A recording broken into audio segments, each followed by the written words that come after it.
What's going on, Raider Nation? It's your man Cliff Thornton from the Raider Fan Podcast, and I got some outstanding news. The Raiders didn't lose this week.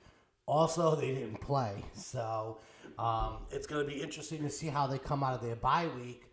But first things first, yes, I broke down. I got some glasses, so now I can read a little better. So much needed. I see things a lot clearer. Everything is now not blurry, so that's a good thing. Second thing is the signing of Tyler Locket. What does everybody think about the signing? I'm not too sure this is a good signing. I know Pete Carroll and Geno Smith have they've played with them. They have that familiarity with them, with him. So they're hoping maybe this does a spark, but this signing causes a spark for the offense. But I don't think Tyler Lockett's going to be the guy because it's the offensive scheme. We haven't thrown the ball down the field nearly enough. So Tyler Lockett, although was a good split end, I don't know what he's going to bring to the team. He's 33 years old. First came into the league in 2015. His best year was 2020, 100 yards, over 1,000. He had 100 receptions, over 1,000 yards, 10 touchdowns. Dropped down a little bit, but then in 2022, 84 receptions, 1,033 yards, 9 touchdowns. But let's go right to 2020, 2025, where we are now, where he was with the Tennessee Titans. 10 receptions, 70 yards. He really didn't explode anywhere. So, signing him over, obviously Tennessee didn't think he had anything, and they let him go. So I don't know what he's going to bring to the table. What does his signing mean for Jacoby Myers? He's on the trade block.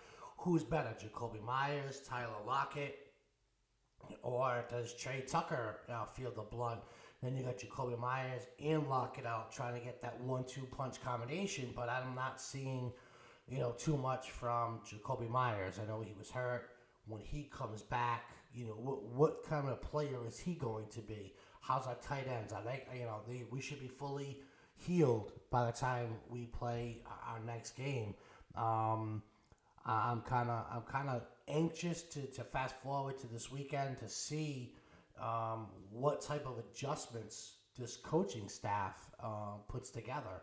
Last week, I put up a big question on all the boards, on the podcast, this YouTube channel.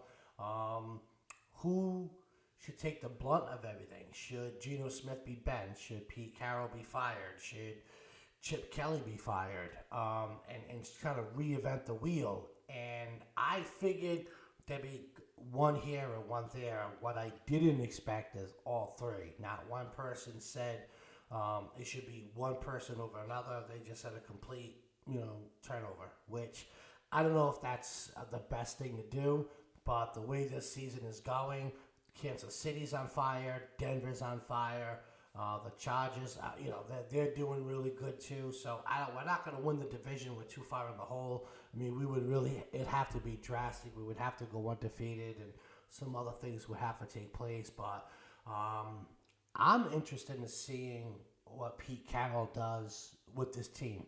Coming out of a bye week, all our players should be rested. There's a big difference between our offense and defense. Our defense was our strong point, but now they're on the field a lot. So the offense is now hurting the defense. Our special teams is just in the middle of the pack. There could be some improvement, but what adjustments are we going to make? We need more productivity in the offense. So that's where it starts. Is Pete Carroll and Chip Kelly going to get together? And are they really going to reinvent the wheel a little bit?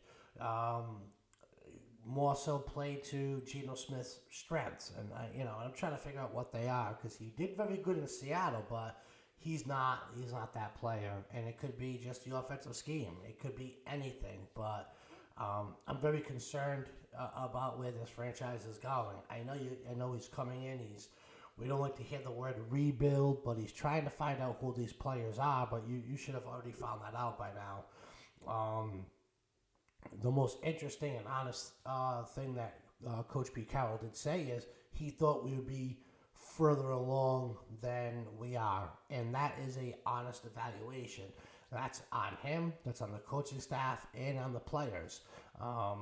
There's a lot of players on this team that give it their all, and at one point when you continuously lose and you have some good players, do you start to lose the locker room? So it's going to be interesting. I'm looking forward to seeing this week what is going to happen with this team. How are we going to come back from this adjustment?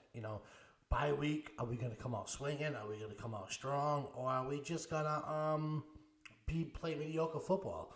I'm really hoping that this team and these players, but most importantly, this coaching staff, really comes out and puts their best foot forward. Jacksonville Jaguars are a good team right now. They're playing some good football, so we really have to get our offense, and we really need to start scoring some touchdowns, which will help the defense. So I'd like to hear what you have to think. Write your comments in the comments section. How do you think the Raiders are going to fare coming out of the bye week? Do they have a chance against the Jacksonville Jaguars? And what's your thoughts of signing Tyler Locket? Is it good or is it bad? So we're going to find out this Sunday, and I look forward to reading your comments. And like always, let's go Raiders.